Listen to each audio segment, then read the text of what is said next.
Hello dear students, welcome back to Gadaria pharmacy. तो बच्चों कैसे हो आप सभी? आई होप सभी ठीक होगे, सभी हेल्दी होगे और सभी की स्टडी अच्छी चल रही होगी। तो भाई ये जो लेक्चर होने वाला है, ये जो सीरीज होने वाली है, एक छोटी सी सीरीज होने वाली है डी फार्मा फर्स्ट ईयर और डी फार्मा सेकेंड ईयर वाले बच्चों के लिए। इस सीरीज के अंदर हम सब्जेक्ट वाइज क्वेश्चंस के बारे में डिस्कस करने वाले हैं। जैसे कि आज का हमारा जो ये सेशन है, इसके अंदर ह्यूमन एनाटॉमी एंड फिजियोलॉजी के पेपर के अकॉर्डिंग, पेपर के पैटर्न के अकॉर्डिंग हम इंपॉर्टेंट क्वेश्चंस आप लोगों को बताने वाले हैं। तो अगर आप इन क्वेश्चंस को करके जाते हैं तो 100% आपका रिजल्ट आने वाला है, ये हम बोल सकते हैं, क्योंकि इतना कुछ इसके अंदर हमने ऐड किया है।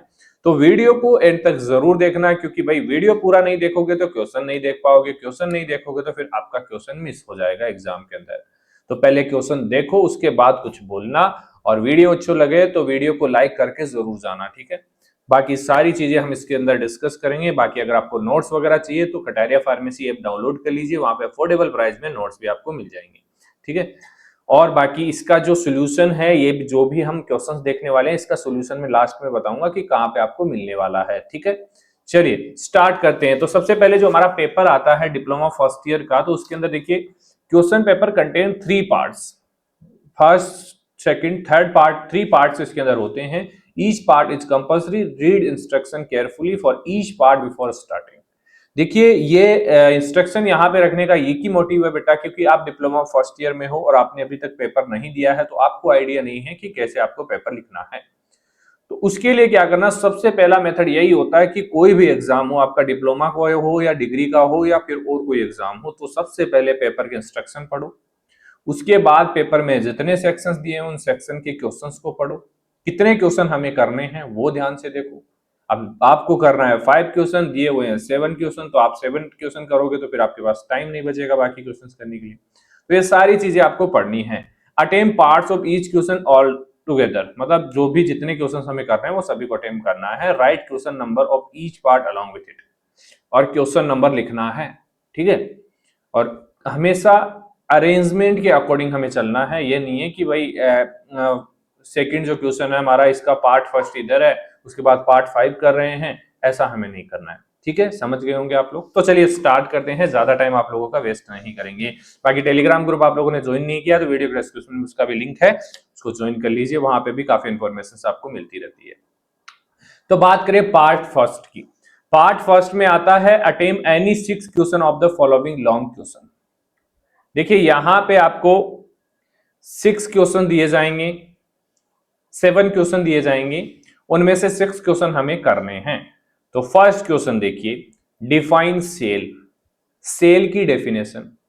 डेफिनेशन की बात में करूं तो जितने भी टॉपिक्स आपके सिलेबस में दिए हुए हैं उन सभी की डेफिनेशन आपको पता होनी चाहिए, क्योंकि आप अच्छी तरीके से जानते हैं कि डिप्लोमा के अंदर 20 क्वेश्चंस आपको वन वर्ड मिलने वाले हैं। तो वन वर्ड में डेफिनेशन भी आ सकती है और फिल इन द ब्लैंक्स भी आ सकते हैं। तो वहां पे डेफिनेशंस आपको बहुत हेल्प करने वाली है अच्छे मार्क्स दिलाने के लिए। तो यहाँ पे देखिए क्या है question, define cell, write in brief about cell component and their function. इसके साथ साथ हमें प्लांट सेल, एनिमल सेल दोनों के स्ट्रक्चर भी याद कर लेनी है, ठीक है। सेकंड क्वेश्चन है, right short note on the type and movement of joint. जो भी मूवमेंट्स के टाइप, जो जॉइंट्स के टाइप हैं, उनका मूवमेंट किस तरीके से होता है, डायग्रामेटिकली कैसे आप उसको रिप्रेजेंट करते हैं, वो आपको याद होना चाहिए, ठीक है। उसके बाद आता है describe in detail the process of haemopoiesis. जैसे होम्योस्टेसिस आता है वैसे ही हीमोपोइसिस होता है, मतलब ये क्या होता है, ब्लड फॉर्मेशन की प्रोसेस होती है। तो इस प्रोसेस को जितना अच्छे से आप रिप्रेजेंट करोगे उतने ही अच्छे मार्क्स आपको मिलने वाले हैं।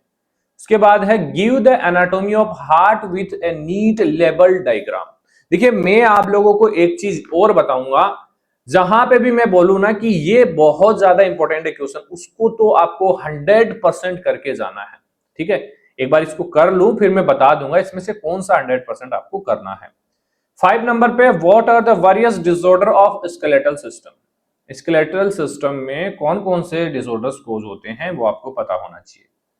उसके बाद enumerate the cranial nerve along with their functions. कितने क्रेनियल नर्व होते हैं, क्या क्या फंक्शंस होते हैं, क्या डायग्राम होता है, वो आपको बनाना है इसके अंदर, ठीक है। डायग्राम तो सारे याद रख ले हैं ह्यूमन एनाटॉमी के अंदर आप लोगों को, give anatomy of skin with neat label diagram. अब ये टोटल 7 क्वेश्चन है यहाँ पे, उनमें से मैं और भी इंपॉर्टेंट आपको बताऊंगा, वैसे तो सभी इंपॉर्टेंट है, लेकिन मैं जो बता रहा हूं वो 100% आपको तैयार करनी है। सबसे पहला क्वेश्चन है सेल वाला, ठीक है, सेल को अच्छे से याद कर लेना, ठीक है। दूसरा एनाटॉमी ऑफ हार्ट और उसका डायग्राम अच्छे से याद कर लेना। इसके अलावा give anatomy of skin with a neat label diagram, याद कर लेना भाई। ये तीनों क्वेश्चन बहुत ज्यादा इंपॉर्टेंट होने वाले हैं। बाकी इंपॉर्टेंट तो सभी है, लेकिन बहुत ज्यादा इंपॉर्टेंट है यहाँ पे 3 क्वेश्चन, ठीक है। चले नेक्स्ट पार्ट सेकंड, इसमें आता है attempt all of the following question in short answer. Short का मतलब है कि ये 3 मार्क्स के क्वेश्चन है, तो ज्यादा नहीं लिखना है, एक पेज में लिख सकते हो ज्यादा से ज्यादा। तो आंसर एनी 6 क्वेश्चन। फर्स्ट है describe the physiology of urine formation, ठीक है, यूरिन फॉर्मेशन की फिजियोलॉजी, कैसे यूरिन फॉर्मेशन होता है वो आपको पता होना चाहिए। Enumerate the function of spleen, spleen के फंक्शन क्या है। डेफिनेशन भी आपको पूछी जा सकती है, क्योंकि 3 मार्क्स से ज्यादा बड़ा नहीं है। Right the function of pituitary gland in detail, जो भी ऑर्गन्स आप पढ़ रहे हैं उसका फंक्शंस तो आपको आता ही होगा ना, तो लिखने में आसानी हो जाएगी, ठीक है। Right the brief physiology of menstruation, menstrual cycle की जो भी फिजियोलॉजी है, साइकिल है, वो आपको बनाना है, अच्छे से यहाँ पे रिप्रेजेंट करना है। देखिए कुछ क्वेश्चन ऐसे होते हैं मार्क्स कम होता है, लेकिन वो अगर अब यहाँ पे ब्रीफ फिजियोलॉजी पूछा है तो फिजियोलॉजी में आपको अच्छे से रिप्रेजेंट करना पड़ेगा यहाँ पे, ठीक है। 2-3 लाइन में काम नहीं चलेगा यहाँ पे, उस टाइप से क्वेश्चंस को हमें देखना है और करना है। Describe in brief the scope of anatomy and physiology, ये तो बेसिक क्वेश्चन है, ये तो हर एक बच्चे को आना चाहिए, एनाटॉमी एंड फिजियोलॉजी का स्कोप क्या है। उसके बाद आता है give characteristics of connective tissue. अब यहां पे टिश्यू तो नहीं पूछा, लेकिन कनेक्टिव टिश्यू जो टिश्यू का पार्ट है वो यहां पे पूछा है। बाकी टिश्यू जैसे सेल है वैसे ही टिश्यू भी आपको अच्छे से याद कर लेना बेटा, ठीक है।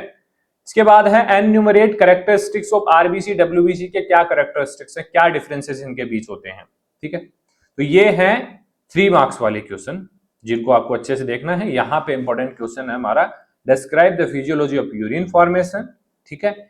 इसके अलावा बेसिकली यहाँ पे describe brief of scope of physiology, इसके अलावा टिश्यू, ठीक है। 3 क्वेश्चन यहाँ पे मैं मोस्ट इंपॉर्टेंट बता रहा हूं, कहीं आप ये नहीं कि सर ने तो यही इंपॉर्टेंट बताया था यही आने वाला, नहीं, सभी को देखना आपको, ठीक है, क्योंकि पेपर पैटर्न पे मैंने यहाँ पे क्वेश्चंस आपके लिए रखे हैं।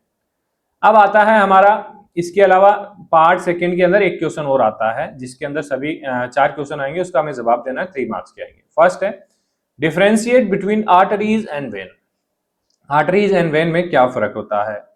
Name 2 blood vessel present in the human body, human body में प्रेजेंट 2 ब्लड वेसल्स का नाम यहाँ पे पूछा है, ठीक है। Give physiology of gastrointestinal tract, जो गैस्ट्रोइंटेस्टाइनल ट्रैक है हमारा वो कैसे काम करता है, ठीक है। बाकी इसका सॉल्यूशन आपको मिलेगा, बट वीडियो पूरा देखो, मैं बता दूंगा सॉल्यूशन कहां पे मिलेगा, उसकी टेंशन आप मत कीजिए, ठीक है। Define histology and it's use, most important है, ठीक है। तो ये हो गया हमारा पार्ट सेकंड। अब आते हैं हम पार्ट थर्ड की तरफ। तो ज्यादातर जो टॉपर्स होते हैं ना बेटा, इस पे सबसे ज्यादा फोकस करते हैं, क्योंकि यहीं से आपको मिलेगा मार्क्स लाने का, मतलब अच्छे मार्क्स लाने का तरीका यही है। जो टॉपर्स अपनाते हैं तो आपको भी यही करना है, क्योंकि ये जो क्वेश्चंस होने वाले हैं ना, attempt all the following objective questions हैं, है ना, छोटे क्वेश्चन है, 1 वर्ड है।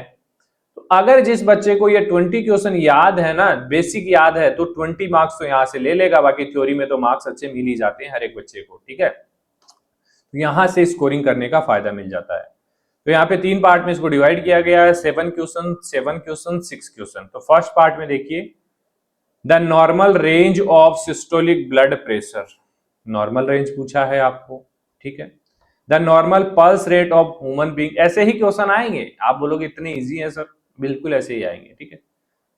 इसके अलावा थ्रोम्बोप्लास्टिन इज प्रोड्यूस्ड बाय, ठीक है। The nucleus of cell contain, nucleus के अंदर क्या होता है, ये आपको याद कर लेने, हम बता रहे हैं वो तो कम से कम आपको याद होनी चाहिए, ठीक है। सॉल्यूशन आपको मिल जाएगा। The normal body temperature of human body in degree centigrade कितना होता है, ठीक है। फारेनहाइट और सेंटीग्रेड अलग अलग होता है। WBC प्रोड्यूस बाय, WBC कहां से बनता है। फाइब्रस जॉइंट कहां प्रेजेंट होते हैं, ऐसे क्वेश्चन आपको देखने को मिलेंगे। नेक्स्ट है इसमें सिनोवियल फ्लूइड किस चीज में हेल्प करता है? जॉइंट के बीच जो प्रेजेंट होता है। Growth hormone help in, growth hormone किस में हेल्प करता है? ग्रोथ में करता है? फंक्शन ऑफ बाइल क्या होता है? ठीक है। The nucleus of cell contain, क्या होता है सेल के न्यूक्लियस के अंदर? डीएनए आरएनए है, और भी काफी चीजें होती हैं। RF factor is defined as, cytology is concern with, इस टाइप के क्वेश्चन बनेंगे और सॉल्यूशन देखोगे तो आपको सारी चीजें कवर हो जाएगी। अगर यही बता देंगे तो फिर क्या फायदा रह जाएगा? यहीं पे क्लियर हो जाएगा सब कुछ। पैथोलॉजी इज कंसर्न विथ, ये हो गए हमारे। अब 6 क्वेश्चन हमारे और बच्चे हैं, filling the blanks. Tachycardia is defined as, क्या होता है ट्रेकिकार्डिया? समझ गए होंगे सारा। AV node are used in, किसमें यूज होता है एबी नोड? हार्ट कंडक्शन में। आर्टरीज कैरी, क्या रखती है आर्टरीज? प्योर ब्लड, ऑक्सीजनेटेड या deoxygenated. An example of sympathetic nervous system, क्या करता है भाई? फाइट फ्लाइट फियर, पढ़ा होगा ना, लेक्चर तो आप लोगों ने देखे ही होंगे कटारिया फार्मेसी के, या नहीं देखे हैं? नहीं देखे क्योंकि आप लोग सपोर्ट नहीं करते हैं कटारिया फार्मेसी को। बस क्वेश्चन चाहिए आपको इंपॉर्टेंट, बाकी लेक्चर्स भी पढ़े हुए हैं, आप जाके देखिए। The function of blood, function लिख सकते हो आप। एस्केमिक हार्ट डिजीज डिफाइन एज, क्या होता है एस्केमिक हार्ट डिजीज? बस यही क्वेश्चन पूछे जाएंगे। BMR, basal metabolic rate denote by, किसे डिनोट हम करते हैं इसको? ठीक है, तो ये हमारे क्वेश्चंस हैं। ये हमारा ह्यूमन एनाटॉमी का एक तरीके से पेपर बोल सकते हैं इसको, या इंपॉर्टेंट क्वेश्चंस बोल सकते हैं। इसका सॉल्यूशन मिलेगा आपको कटारिया फार्मेसी के ऐप पे। कटारिया फार्मेसी पे ऐप पे आपको जाना है, आपको डिप्लोमा का सेक्शन मिलेगा फर्स्ट में, उस डिप्लोमा वाले सेक्शन में जाना है और डिप्लोमा फर्स्ट ईयर वाले सेक्शन में जाना है। वहां पे आपको पेपर वाइज, ठीक है, वहां पे मिलेगा आपको पेपर वाइज सॉल्यूशन मिलेगा, क्वेश्चन भी वहां पे मिल जाएंगे ये वाले, और सॉल्यूशन भी आपको मिल जाएगा। तो अभी कटारिया फार्मेसी ऐप डाउनलोड कीजिए। बाकी नोट्स वगैरह चाहिए आपको तो नोट्स भी ऐप पे मिल जाएंगे बहुत कम प्राइस पे, ठीक है, तो आपकी स्टडी और भी आसान हो जाएगी। ठीक है, तो चलिए मिलते हैं नेक्स्ट सब्जेक्ट के साथ। अच्छे से सपोर्ट दिखाना इस वीडियो पे, क्योंकि आप लोगों का एक एक व्यू, एक एक कमेंट, एक एक लाइक हमें मोटिवेट करता है आगे आप लोगों के लिए अच्छा करने के लिए, बेहतर करने के लिए। ठीक है, आने वाले टाइम में हम और भी काफी चीजें आप लोगों के लिए लाने वाले हैं, लेकिन उसके लिए आपको हमें सपोर्ट करना पड़ेगा। उसके लिए ज्यादा से ज्यादा अपने दोस्तों को इस वीडियो को शेयर करें जिससे उनकी भी मदद हो, और कटारिया फार्मेसी को ऐप डाउनलोड कीजिए आप लोग, क्योंकि वहां पे आपको सारी चीजें मिल जाएगी, इसका सोल्यूशन भी मिल जाएगा और नोट्स वगैरह भी मिल जाएगी। बाकी टेलीग्राम ग्रुप ज्वाइन नहीं किया वो भी कर लीजिए, वहां पे भी काफी इंफॉर्मेशन आती रहती है। ठीक है, कूपन कोड्स वगैरह मिलते रहते हैं टेलीग्राम में, जो कोर्सेस हैं हमारे उसकी। चलिए मिलते हैं, धन्यवाद।